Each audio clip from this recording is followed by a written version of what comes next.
I told Mr. Washington I wanted to become a disc jockey. Someone asked me to tell this story. And he said, Les Brown, he said, if you want to do anything worthwhile in life, you've got to be hungry. And so I started working to develop myself. He said, I want you to practice every day being a disc jockey. I said, but I don't have any job now. He said, it doesn't matter. He said that it's better to be prepared for an opportunity and not have one than to have an opportunity and not be prepared. So every day I was working to develop myself. And that's what you must do.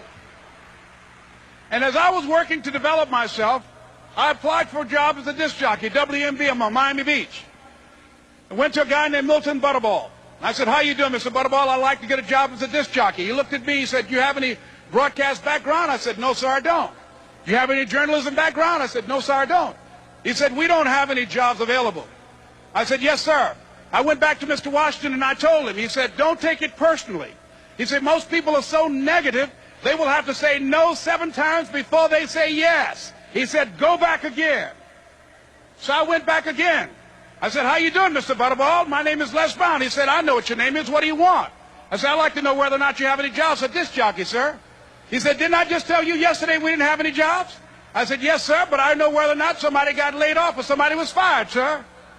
He said, no one was laid off or fired. Now get on out of here. I came back the next day. Hello, Mr. Butterball, how are you?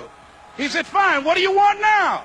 I said, I'd like to know whether or not you got any jobs, sir. Didn't I tell you the last 2 days we didn't have any jobs? I said, yes, sir, but I don't know whether or not somebody got sick or somebody died, sir. He said, no one got sick or died. Now don't come back here and throw me out again. I came back the next day like I was seeing him for the first time. I said, hello, Mr. Butterball, how are you? He looked at me with rage. He said, go get me some coffee.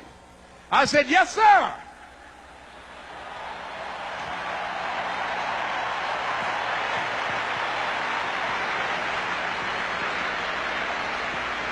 And I went to get him some coffee.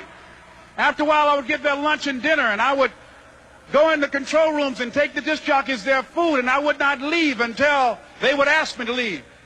Then they started trusting me to pick up entertainers that came to town. Entertainers like the Four Tops and the Temptations and Donna Ross and the Supremes.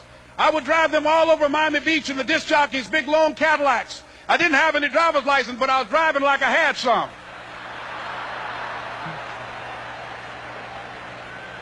And one day, one Saturday afternoon, while I was at the radio station, a guy named Rock was drinking while he was on the air. I was the only one there, looking at him through the control room windows, walking back and forth, young, ready, and hungry. I was saying, drink, Rock, drink. Drink, Rock. I'd have gone to get him some more if he'd asked me to. Pretty soon the phone rang, and it was the general manager. And I answered the phone. I said, hello? He said, Les, this is Mr. Klein. I said, I know. He said, Rock can't finish his program. I said, I know. He said, would you call one of the other DJs in? I said, yes, sir. I hung the phone up. I said, now he must think I'm crazy. I called my mom and my girlfriend, Cassandra. I said, y'all turn up the radio and come out on the front porch. I'm about to come on the air.